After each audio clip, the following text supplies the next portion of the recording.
Alrighty, ladies and gentlemen, we are back at it again with another Prydwen tier list update. And you might be surprised why it's happening now in the middle of a patch cycle versus at the start of one, because that's typically when they're updated with the release of a new character. And that's because Prydwen's done some pretty crazy things. And so before even looking at the changelog, I want to talk about the main new addition that is occurring. And you'll notice over here, the tier list selection screen does look a bit different because there are two new categories.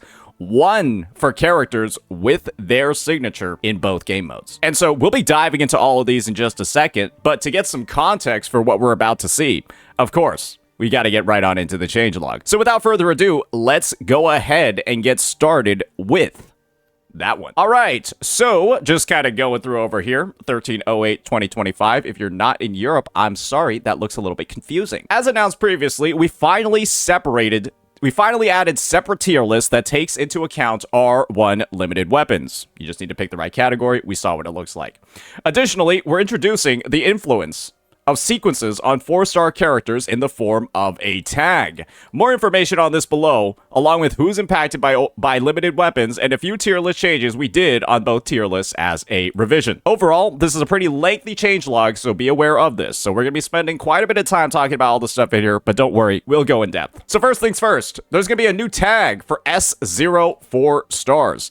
This tag will be introduced in a similar format to the expert tag. Currently, the only affected characters will go down by a tier if they're not at their maximum sequence nodes. Note that this tag, like all others, will affect the tier list whether or not signature weapons are factored in. And so the S0-1 tag essentially is that if you don't have a lot of their nodes, you might as well bump them down a spot or two on the tier list, because let's just be honest here, a lot of 4-star characters have some exceptionally powerful sequence nodes. The main one that comes to mind being a unit like Sanhua or Mortefi, where at S6, they gain the massive ability to buff the entire team's attack by 20%, 10 times 2, for Sanhua, and of course, another whopping 20% for Mortefi when they just go throughout the regular rotations. That's a massive buff to their ability to be a sub DPS, to be this hybrid, to be this sort of like supporter for damage. And so not having these upgrades means that, well, they're not as strong. So that's why they're getting that tag that'll indicate that they're bumped down the tier list without enough copies. These are the affected characters. Don't worry, we'll see them on the tier list and cover why that sort of judgment makes quite a bit of sense. So with that, let's go ahead, let's keep on going, and let's start talking about the impact of having signatures on placements on the tier list. Starting off with the Tower of Adversity, and the first character up being Frolova. Frolova's going to go from tier 1 to tier 0.5, with her signature being a massive damage boost, as high as potentially Brandt's in all situations, and that warrants a tier boost.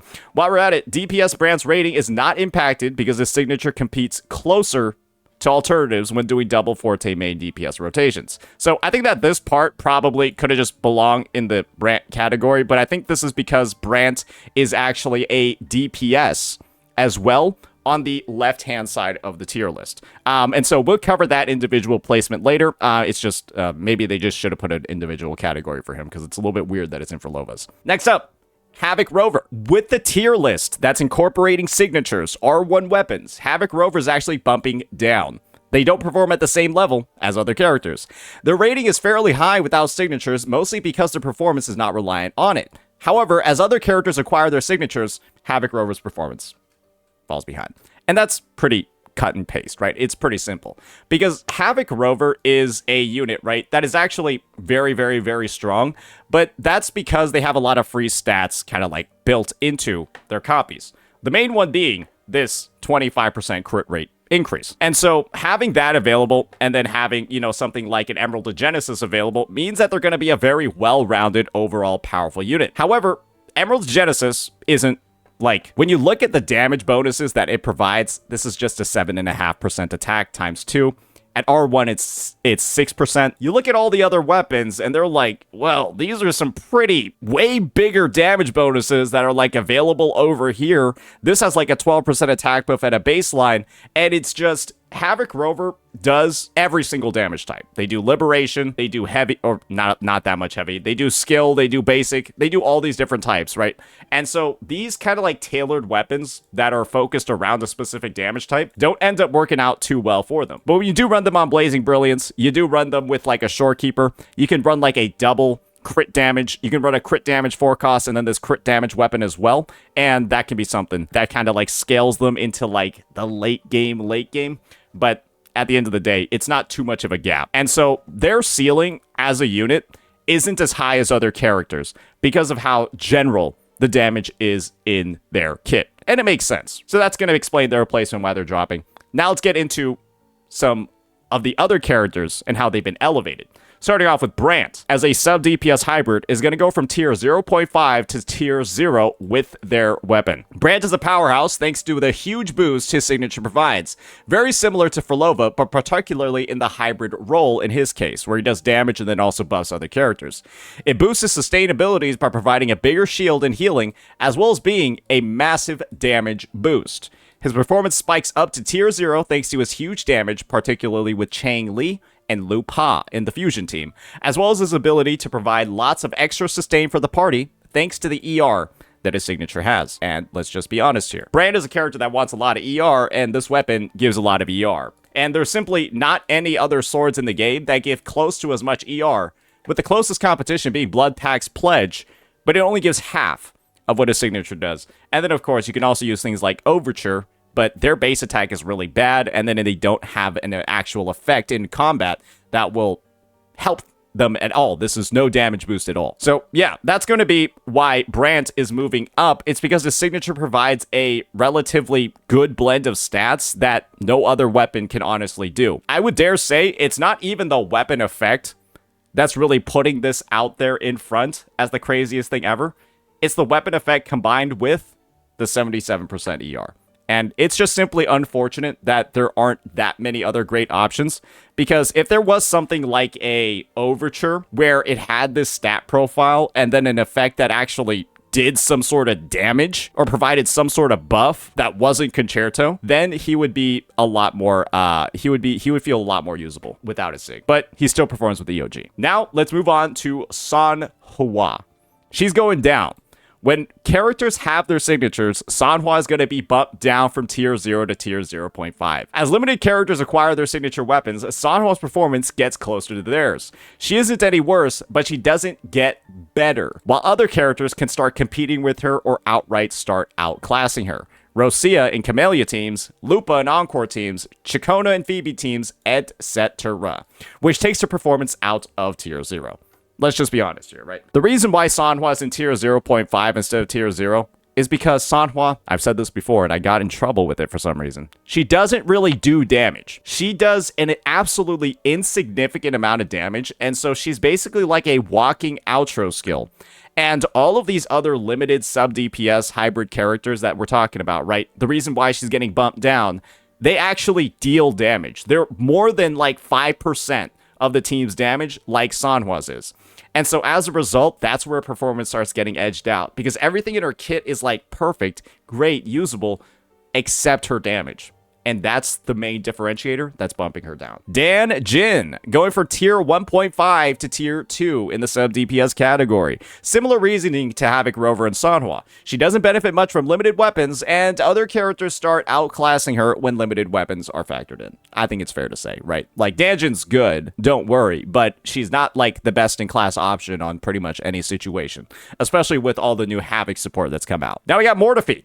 Same sort of situation. Tier 0.5 to tier 1. Again, similar reasoning to the ones above. A lot of the 4-star characters lose value in terms of how competitive they are relative to other options when you have higher level vertical investment. While Mortifee remains best in slot for Gian is a tier 1 DPS. Okay, sure, Prydwen. Let's keep saying that. And his team flexibility doesn't go much beyond Phoebe, who tends to prefer Chikona, and Zani, who really wants Phoebe instead of Mortifee, whose best in slot weapon is not limited. As a result, we deem tier 1 to be a fair replacement with him when signatures are in mind. Let's just, how about we just bump up Gian first, and then Mortifee can be bumped up as well. All right, let's stop playing games over here. That's gonna be the ToA tier list with signatures. Now let's start moving on to Whimpering Wastes.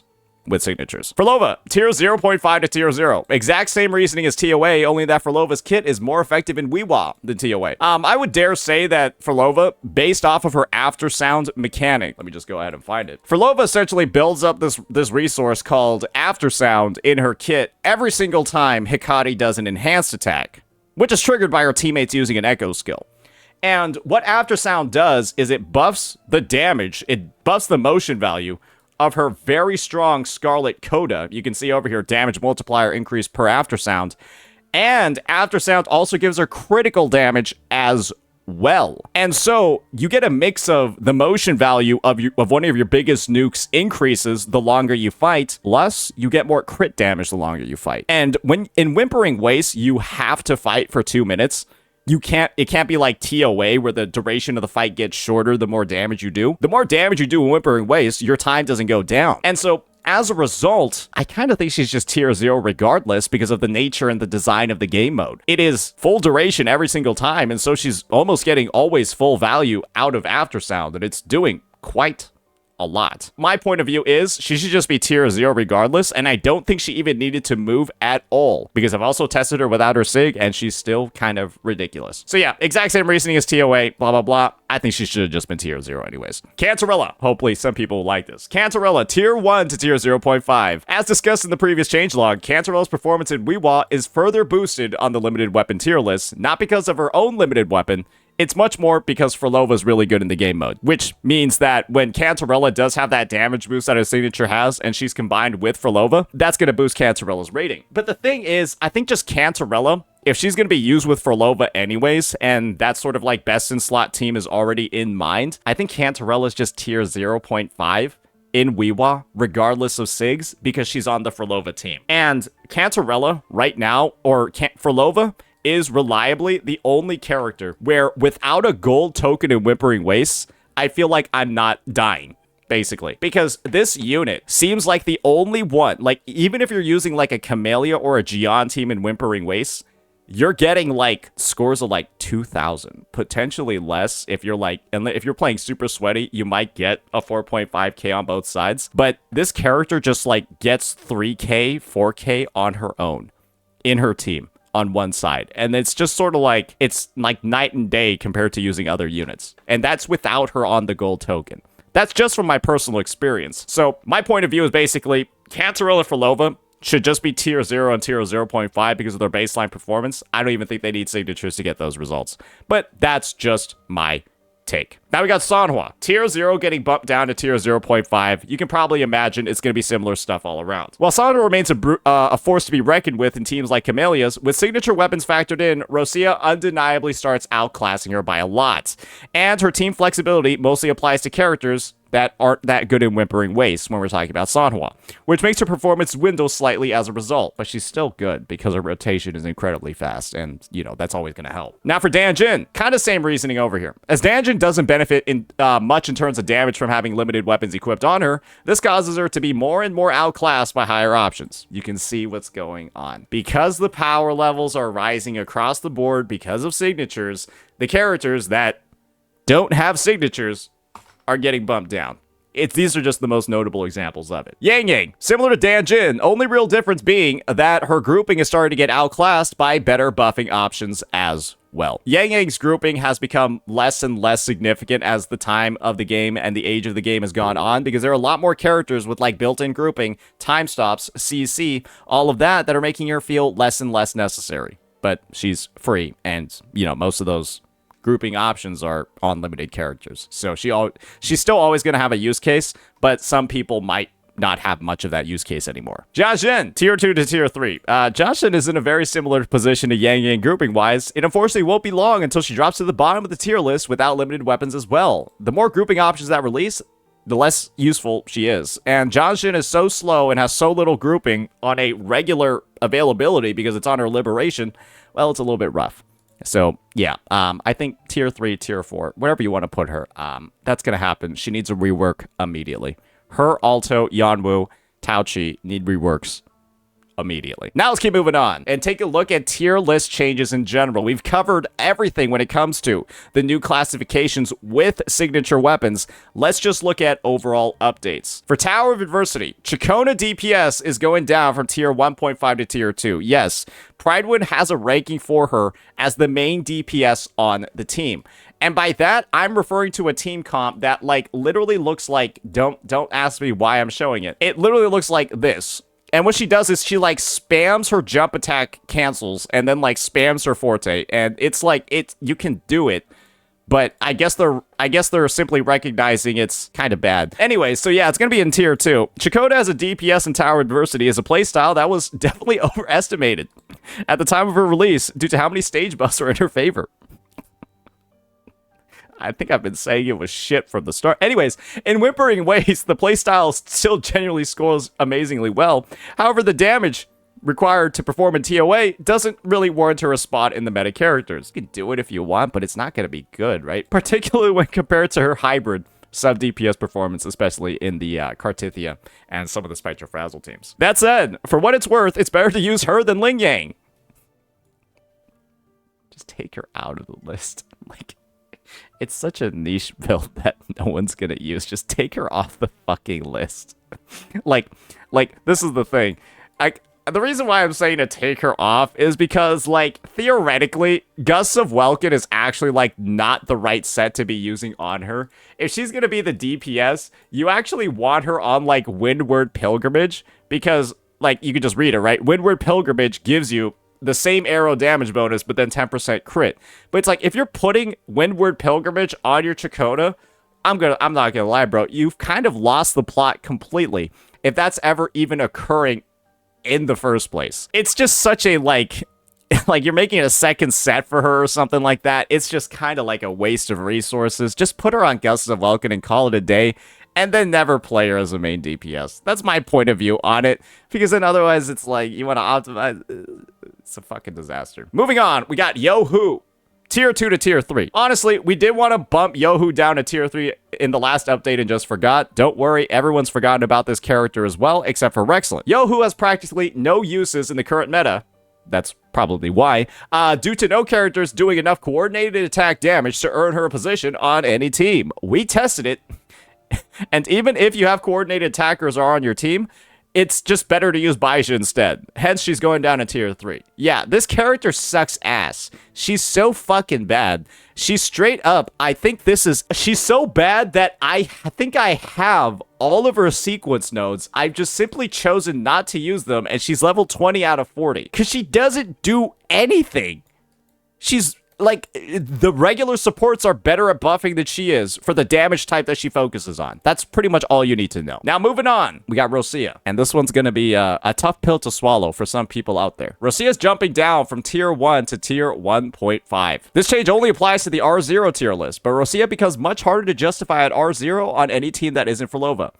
She's dog shit, unless you're going to put her on the Frolova team. The reason for this is because at S6, Sanhua outright starts to outperform her, because Rosia doesn't compensate for her field time with enough personal damage unless she has her signature. Plus, her crit rate requirements to apply her maximum attack buffs are harder to meet too. Let me just show you firsthand exactly what they're talking about over here. Rosia has a mechanic in her kit where for every 0.1% crit rate over 50% she applies a attack buff to the team. Where if you have 70% or above crit rate, you gain 200 attack. Which is great, right? It's a nice little buff. The problem is, this character has critical damage nodes on the side. Critical damage nodes on the side. And what that means is that even running her on her signature, getting her at 70% crit rate is like actually fucking hard. For example, this is the build that I'm running right now to get a 72% crit rate. 7.5% roll over here. 9.3 roll over here.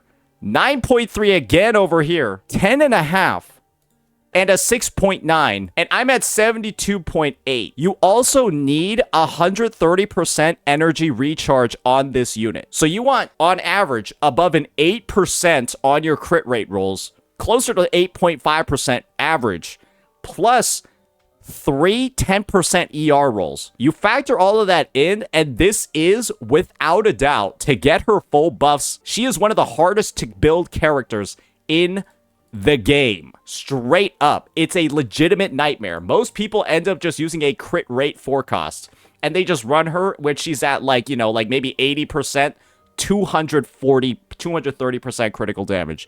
But at that point, she's doing no damage, and so why are you using her instead of Sanhua? If you're building with a crit rate forecast, just use Sanhua instead, because now you're killing her damage potential. It's a catch-22 with this unit. And the end result is that, like, I'm telling you, this is one of the best built Rosias on the server. Her build is so good that with her signature active, this is her heavy attack damage percent. 95.2, and I'm telling you this unit kind of sucks. And this is the investment I'm running her on.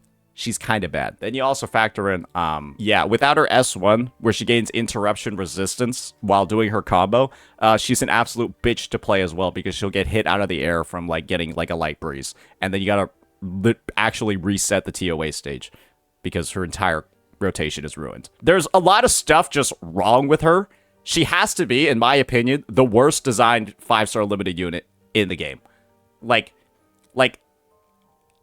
I hate her. Ling Yang bumped up from tier 3 to tier 2. I think there was a video floating around of Ling Yang actually clearing this Whimpering Wastes with a relatively high score. Obviously, the guy practiced a lot, but showed the potential. Ling Yang may surprise some players, but indeed, he is very much playable in WhiWa if you give him the chance. Now, we're not going to say that Ling Yang is meta. He's not going past the niche character bracket, but even in his hypercarry playstyle composition with G-Jaw, he does have a good amount of AoE via his Mountain Roamer skills, which allows him to perform well enough to clear given proper alignment and a good build and, of course, good rotations. So he has the potential to do it, but yeah, probably is going to take you a lot of runs to do it, and all the time you're spending doing that, you could just be using another unit. But if you want to, you can do it. Kartithia has actually gotten the expert tag +1 added. Kartithia has a lot of room for improvement in her playstyle via quick swap and alternative rotations in WhiWa. Explaining her acquisition for the tag. This essentially is, the better you play her, if you play her really well, their spot on the tier list actually goes up by 1 spot. Without going into depth, she can go as far as outperforming top tiers like Jian in the mode via her ability to rotate in very short amounts of time in a quick swap context. Essentially, yeah, if you're, like, tripling your APM and playing like a freak, she has a lot of potential to do some crazy shit. Allowing her Fleur-de-Lis form to clear more waves of enemies per rotation than with a more casual playstyle. The thing is, expert tag is for a reason. 90% of players won't be doing this. Overall, she's a fantastic character to master for Whimpering Wastes, and one of the top performers in terms of high scores since her release. Fair enough to say, though I think in the current iteration of WhiWa, I don't think she's doing particularly well. I've seen a lot of people complaining about her, even with Chikona on the team. One of the best groupers in the game. Zhang Liao in WhiWa, getting bumped down from tier 1 to tier 1.5. Zhang Liao does not have as strong of a performance as he used to. The main problems being his lack of damage to clear lots of waves of enemies per rotation, which operates on long cooldowns. Yes, Zhang Liao kind of has a really long rotation time, and in WhiWa, having his respectable chunk of damage split across such a long rotation can be an issue. As well as his best partner Chang Li being relegated to mono fusion nowadays, which has caused him to drop. Yeah, the thing is, if you have Zhang Liao and Chang Li, but then you also have Branton Lupa, you're never going to use Zhang Liao with Chang Li ever again. In most situations, unless you're, like, really bored and you feel like dusting off, you feel like giving the old Robo Fist a bit of time in the sun. It's just you're not going to. Now you got Chikona as a DPS, also getting bumped down. Just remove her. While Chikona as a DPS remains highly viable in Whimpering Wastes, she does not display tier 0.5 low performance anymore due to facing more trouble clearing waves of enemies consistently as a result of her lower damage ceiling than the characters above her. That combined with 114% HP inflation can cause some issues. Havoc Rover also getting bumped down tier 1 to tier 1.5 in general. Havoc Rover is currently struggling to keep up with the meta because of the HP inflation. His liberation doesn't one-shot waves anymore, unless paired with their best teammate being Rosia to group enemies consistently.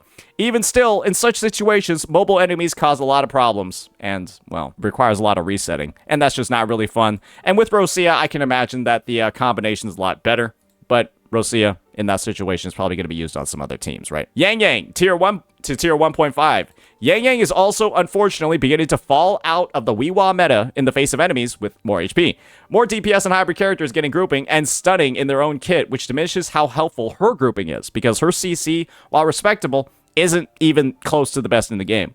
And finally, her lack of strong buffs to support the DPS she's associated with. Because Yang Yang, unfortunately, does not actually have an outro skill that buffs damage. The only damage buff in Yang Yang's kit is this 20% attack increase on S6, which is nice, But in reality, most damage buffs, the strongest ones, come from an outro skill, and all hers does is give a little bit of energy. It is what it is, right? Hence why she's dropping as well. Jinxie and Calcharo have had their expert tags adjusted. Basically, they're dropping down in the tier list.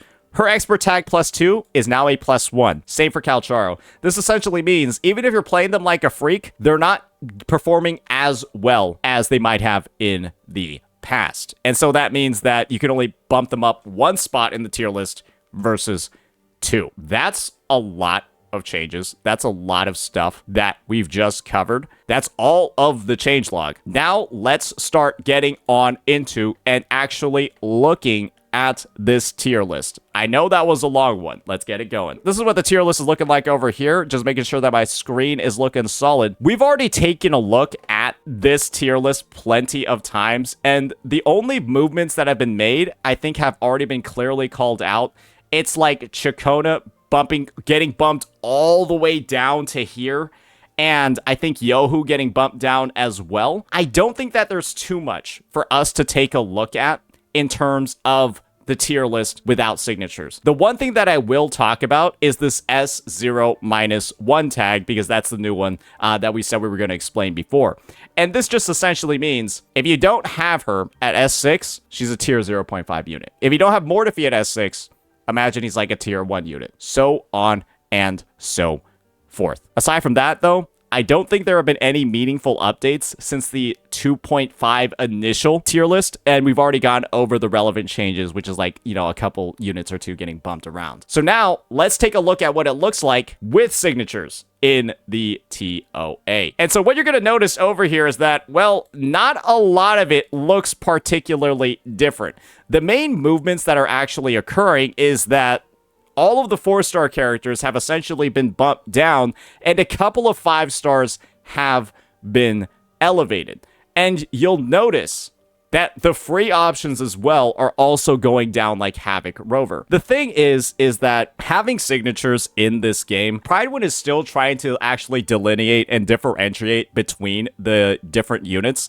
And the thing is that it's undeniable that units like Carlotta, units like Cartithia, units like Zani do a lot of damage with having like all the pieces assembled on their team, kind of like lacking that flexibility and all that stuff. Carlotta kind of being the most flexible out of all of them. And the thing is that these more like modern characters are coming in with a lot more tools available to them and more specialized buffers. Some of the older units, on the other hand, people like your Camellias, like your Jinxies, like your Gions, like your Zhang Liaos, they don't have as much like specialized, tailored sort of support.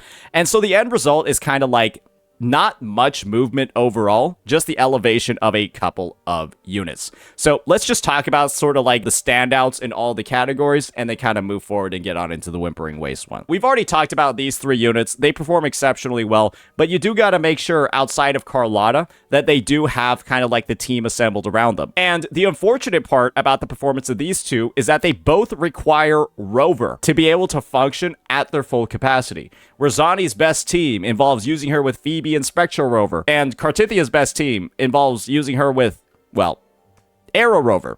And so the end result, guys, is sort of just like, well, you can kind of only run one of them at once in all the game modes. And so that's kind of like the limitation there. In tier 0.5, this is where Falova's actually going to show up. And with the power of her signature, right, I think it has been a little bit overstated, at least in my opinion, just how strong Falova's weapon actually is on her. Because I've run tests in the ToA where instead of using Lethean Tragedy, I use String Master. And I'm going to be honest, the difference in clear times was seconds. It was potentially seconds. Maybe like 5 seconds minimum or 10 seconds at most. And the end result is kind of like, when I'm already clearing in 45 seconds to a minute, 10 more seconds to me is sort of like, sure, that's nice. But it's also like, I'm not sure if that's worth necessarily 80 pulls. And the thing is that because all the other members of her team do pretty okay damage as well, the more signatures you end up having it's sort of just like, I feel like her performance was kind of already tier 0.5 in the first place, in my opinion, after playing her more and more.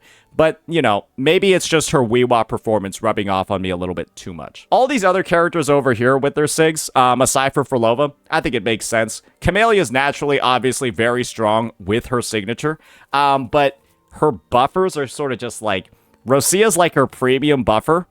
Guys, Rosia is supposed to be Camelia's premium buffer, but as we just saw from the changelog, right? A Rosia without her SIG gets outperformed by a Sanhua. Rosia not being good is why Camellia is still a tier 0.5. Does that make sense? Jinxie not having an actual outro skill buff, right? All she gets is 25% resonance skill from her best in slot partners, right? Her Jejas, her Cantarellas don't give her a spectral damage boost. So she effectively doesn't actually have like her best in slot buffer either.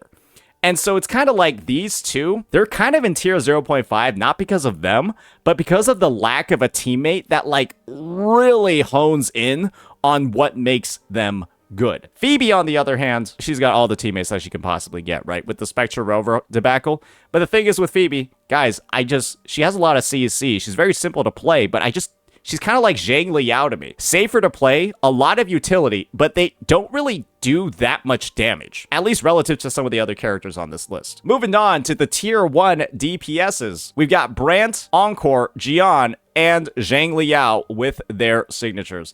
And I gotta say, it's kind of a similar situation over here. Zhang Liao, unfortunately, has to run with Yinlin, who's like, not good. Yinlin's just bad, and so his hypercarry team is not going to perform as well because his rotation is super long and his sub DPS is kind of shit. Jian, on the other hand, still doesn't have his 5-star limited buffer, and I'm pretty sure if that was in the case, brother either gets elevated to here or potentially closer to the tier 0 category. But for right now, he's still using Mortify. And Brant, well, Brant with his signature is actually very good, but guess who Brant's using in his DPS teams? Bro's using a Sanhua or a Lupa. And when you're using either of these two characters, they're not like the premium of the premium compared to what you can have with other units. And Lupa and half of Lupa's buffs aren't even activating, and she has a pretty much longer rotation than Sanhua. I think it's interesting that Encore is still on here, but I think that they're running these calculations with Encore, assuming that she's using String Master. I think that's what's going on over here, and if that's the case, well, Encore's performance on String Master is still, I guess, pretty decent. But maybe Encore is warranting a bump down to tier 1.5 as well. Now we got Danjin over here. It's like Danjin and Havoc Rover, they're kind of over in tier 1.5, just getting bumped down overall because of the elevation of the other units. And then you got tier 2 with like Calcharo, Chisha, and Chikona. Just remove Chikona from the tier list already. And then we got tier 3 with Alto and Ling Yang. They suck. Now, let's start looking at the sub DPSs, because this is where it starts to get a little bit spicy, at least for the ToA changelogs. We got Apex characters, Brant being one of the best, if not the best overall sub DPS in the game. And I think his blend of sustain, his massive damage, and of course, his ability to do everything with his SIG because of the stats it provides, it does kind of just make him the best overall character, I could say, as a sub DPS. He does a lot of damage. So much damage that he's one of the best main DPS units in the game, but then with that same exact build, he also performs a sub DPS role.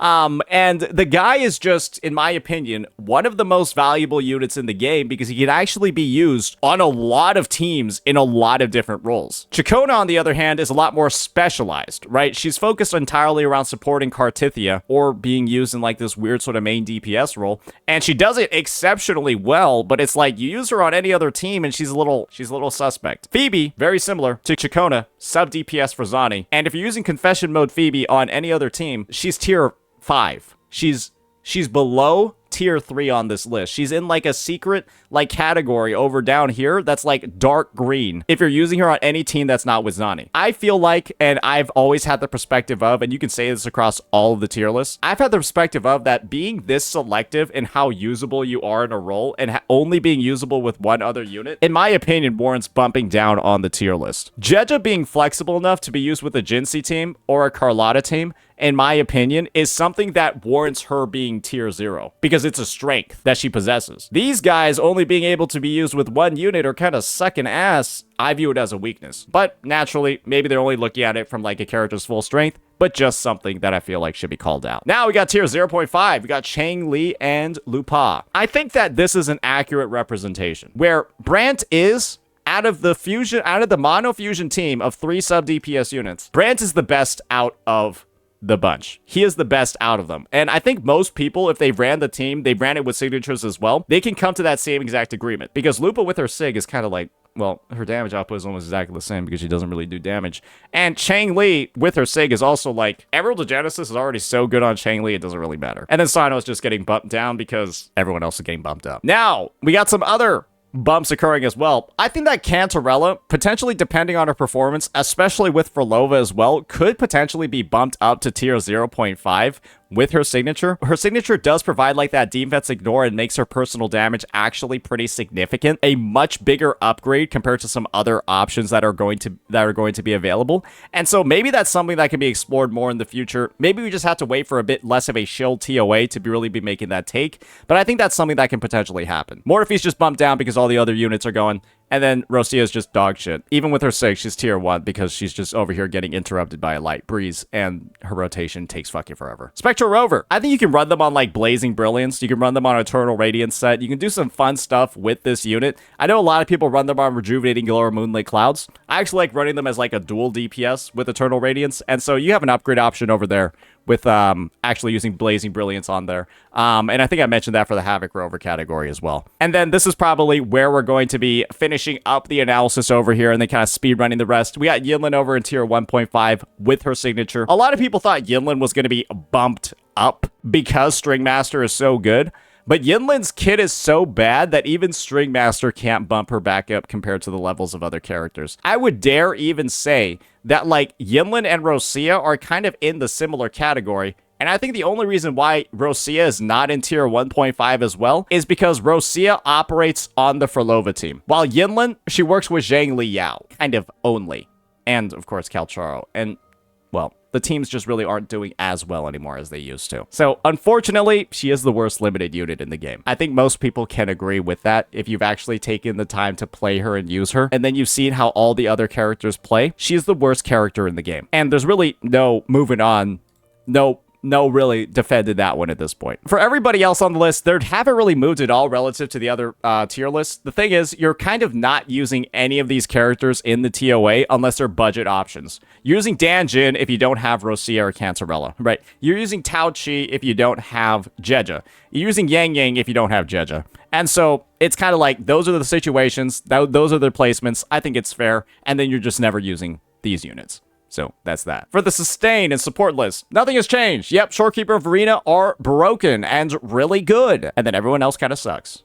And Yohu is just really bad. Yeah, those are the main changes in the support category. Nothing really new here, ladies and gentlemen, for that one. Now, let's just go ahead and take a look at Whimpering Wastes. As we've mentioned before, WhiWa itself hasn't really seen any overall updates to the tier list. The main one simply being that like Chakona was bumped down because everyone was really talking about how good she was as a main DPS, and she's actually not that good. And then we had a couple of updates when it comes to the supports. The main stuff that I want to look at is, again, focusing on the signature side of the list. So let's just keep looking at that one. So you'll notice, oh wow, nothing really crazy is occurring. So Frolova is getting bumped up with her signature. I think Frolova, because of the arguments I was talking about before, is tier 0 anyways, even without her sig based off the testing that I've done. So the main updates are just going to be all of the 4-star characters getting bumped down because all the other limited ones are better with their weapon. And Frolova, in my opinion, should have been tier 0 anyways. And so the end result is that it doesn't look like the WhiWa tier lists are even that much different. I'm going to be real with you. I feel like they're almost exactly the same with at least what my interpretation was. And the truth of the matter is that Whimpering Wastes has become kind of like this monster where with 114% HP inflation relative to other resets, I think it's calling into question the kind of like accuracy of this entire section of the tier list. And it's not Prydwen's fault. Because when you're in wave-based content, where the next wave can't spawn unless you kill all the enemies, and you get points from killing enemies, then a massive HP increase is going to really fuck up and completely alter the playing field for a lot of units. With 114% HP inflation, I think Changli is going to be bumped down dramatically, because a strength of her in the game mode was the fact that her lower relative damage compared to other DPSs, which is what she's being compared to, by the way, her lower overall damage compared to other DPSs wasn't a concern at all in WhiWa, because she was still one-shotting the waves. I don't know if Changli can one-shot the waves anymore because of the HP inflation, and so that makes it so that, like, her rotations aren't getting nearly as many points as before, all of that. And so it's kind of just like, I think we need to, like, wait and see a bit longer when it comes to, will the HP go back down? Will they add a more general token? What exactly is the meta going to be for WhiWa based off this past reset? And then they can use the next one to actually start reevaluating some of the rankings. Because I'm going to be honest, if you don't have Changli operating with Whispers from the Dim Abyss, this fusion-centric one, I think that she's not going to do very good. That's the thing. I think most people are using Changli with this thing, and then they're seeing some pretty decent results with that.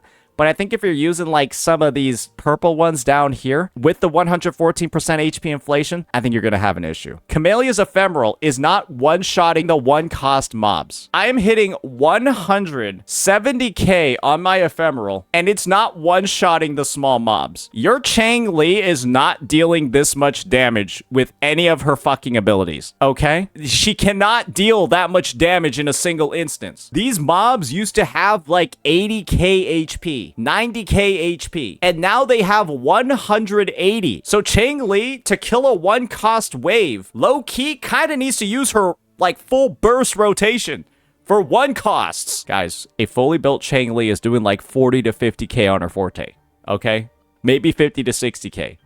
Depending on the build. The math doesn't math out. And so without the power of these tokens helping your clear, the impact of this HP inflation is going to be really, really, really significant. What I'll say is just the placements of this tier list, at least according to the last reset, is accurate. But if we're talking about the current reset, this is my tier list based off the current reset. Signatures don't even matter. Frolova's in tier 0, and then everyone else is in tier 2.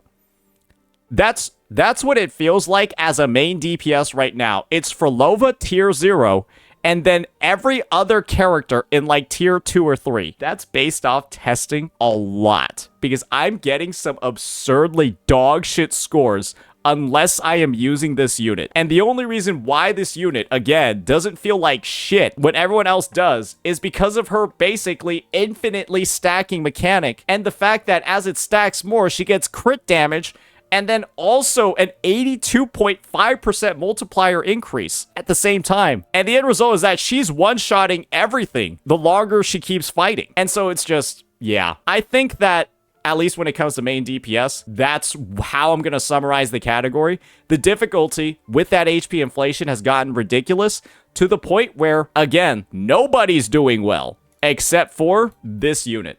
And I'm still getting 4K scores with Frolova teams when I'm not using this. That's specifically designed for Frolova. I used the Reveler's Captain Seal with a Frolova team and still got like 4K. It's kind of fucking ridiculous. Sub DPS, those, on the other hand, I would just say that it's still relatively accurate. You're still using sub DPS characters, right? Regardless of your main DPS. And the Fusion team kind of still is the best one in the game, aside from using the Frolova one, because all three of these characters are able to deal a relatively good amount of chip damage. And even with the increased HP of the mobs, you're kind of able to, like, because you're not like ever having like a dead time in your rotation where you're on like a Jeja or a Shorekeeper and like there's one mob remaining and you know you deal nothing and you won't be able to kill them. Because all three of these characters end up having some sort of damage potential, you can like really facilitate how the mobs are spawning a lot better that way. Cantarella, I do think, could be bumped up as well. I think she already has been from tier 0.5, but because the Frolova team is so fucking broken, I think that Cantarella might just be tier 0 because Frolova is that strong.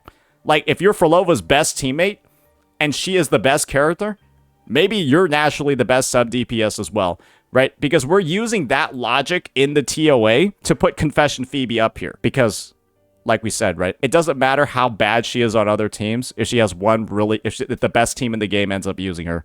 And that's just how it is with Cantarella and WhiWa. Chacona naturally is going to have her like potential over here with like the grouping and stuff. Phoebe over here as well, which is being used with Zani. And then the sub DPSs are being bumped down. I find it hard to analyze this knowing all of the suffering that's currently happening in Whimpering Wastes. And so I would just say this is more so of like a call to Prydwen to be able to prep what kind of like reasoning, what kind of logic, like just what their plans are for the future, knowing that the framing of WhiWa has changed completely in this last reset. I don't think that there's too much in this list worth going over because, like, I can't say Camellia and Gian are tier 0 anymore after using them. They're getting like fucking 17, 18k. Like, I can't call that tier 0 performance.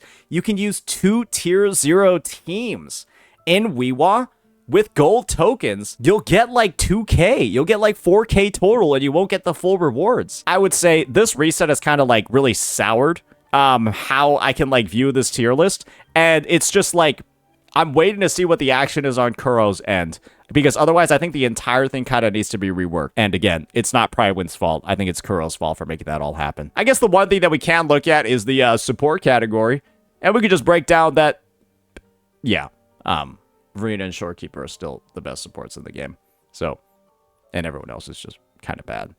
Especially Yahoo. That's the tier list in general for WhiWa. I know we didn't go over it that much in depth, but I just spent a couple of seconds thinking to myself, okay, is Carlotta really a tier 0.5 unit? When I used an S2 Carlotta that was like optimally built with Jeja and Shorekeeper and then got 2k points. It was true in the last reset. It's not true in this one. We'll wait and see to make a final call, but my advice is get ready for a lot of potential changes if the current design of WhiWa keeps going as it is. Overall, I would say that this changelog, this change list, it was naturally massive, right? There was a lot of stuff for us to cover, but it's just, this is a very tumultuous time in Wuthering Ways because of like all the stuff that's going on with the end game, the release of the new characters, and like having this tier list update happening while all of this kind of like havoc is happening with the with all the bullshit going on in WhiWa is kind of wild. The ToA stuff looks really great. It looks really good. We can go in depth in there and have like an accurate breakdown, but this whole WhiWa situation, it's like none of this stuff can really be like super valid, at least in the current state of the game. And well, gotta be truthful where it matters. But I'm not gonna expect Prydwen to go ahead and be able to fucking shift everything on here on a dime based off of a random patch, a random reset that has inflated everything to this high of a fucking degree. So yeah, this is another WhiWa critique video. This is another vid of me calling out Kuro because, guys, this isn't a live reaction to my face because naturally it's slightly delayed, but like, come on, brother! How are one cost echoes, one cost mobs tanking 180k damage? Brother, this is unreal. That'll be that, ladies and gentlemen, for the Prydwen tier list. Let me know what you all thought about this one. It was pretty big, but I think it does make a lot of sense. But there is an elephant in the room that we're gonna have to address in the next few weeks. Peace out.